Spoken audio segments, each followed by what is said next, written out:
तो new India की धमक पूरी दुनिया में देखी जा रही है। अमेरिका और रूस ही नहीं बल्कि फ्रांस भी भारत की मजबूत छवि का कायल है।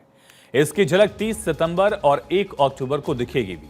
दोनों देशों के बीच इस दौरान कई रक्षा साझेदारी पर मुहर लगेगी।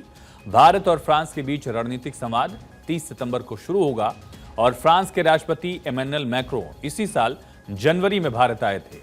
उसके बाद दोनों देशों के बीच सबसे बड़ा डायलॉग होने जा रहा है। फ्रांस के साथ रक्षा पर और कई पहलुओं पर बात होगी। फ्रांस और भारत में कई अहम समझौते होंगे, करार होंगे। 30 सितंबर से लेकर 1 अक्टूबर को 2 दिन की पूरी वार्ता होगी और एनएसए अजीत डोभाल भी इसमें शिरकत करेंगे। दोनों देशों के बीच पेरिस में यह वार्ता होगी। रक्षा साझेदारी को लेकर भी बातचीत की जाएगी। भारत और फ्रांस की दोस्ती किसी से छिपी नहीं है। दोनों देशों के बीच डिफेंस को लेकर कई करार हो चुके हैं और 30 सितंबर से शुरू होने वाली बैठक जो है वो पूरी दुनिया के लिए कौतूहल का सबब बनी हुई है। इस बैठक में एनएसए अजीत डोभाल मौजूद रहेंगे, जिन्हें एक तरह से जेम्स बॉन्ड के नाम से भी जाना जाता है। फ्रांसीसी राजनयिक सलाहकार इमैनुअल बोन के साथ वो रक्षा से जुड़े मसलों पर बातचीत करेंगे। इस दौरान 3 अहम मुद्दों पर चर्चा की जाएगी, मंथन किया जाएगा। कौन कौन से मुद्दे हैं समझिए।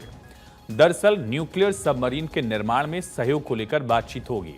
टेक्निकल सपोर्ट मुहैया कराने के लिए तैयार है भारतीय नौसेना और ज्यादा ताकतवर होगी। इससे लड़ाकू विमान का इंजन बनाने में भी फ्रांस भारत की मदद करेगा। न्यूटन थ्रस्ट वाला इंजन बना सकेगा भारत। इंजन की 100% तकनीकी साझा करेगा फ्रांस। अंडर वाटर ड्रोन का भी निर्माण दोनों देश मिलकर करेंगे।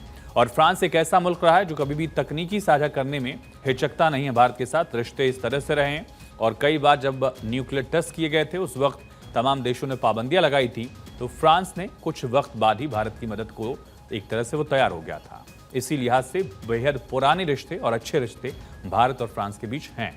30 सितंबर से 1 अक्टूबर तक होने वाली बातचीत में दोनों देश इंडो पैसिफिक क्षेत्र में सहयोग मजबूत करने पर ध्यान देंगे।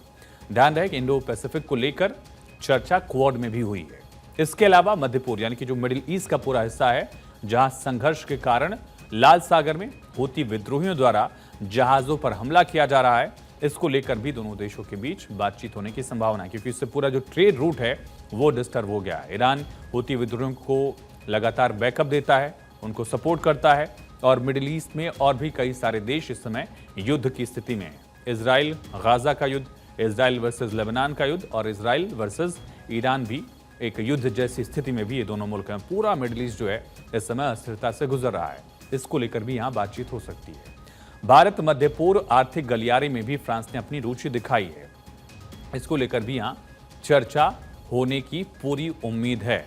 और भारत का एक और यूरोपीय साझेदार फ्रांस, जिससे भारत ने राफेल्स लिए। फ्रांस ने अभी हाल में ओलंपिक्स को होस्ट किया और एक बेहद अहम साझेदार दोस्त जो है फ्रांस भारत के लिए लगातार रहा है। इमैनुअल मैक्रों से भी मोदी के रिश्ते बेहतर रहे हैं।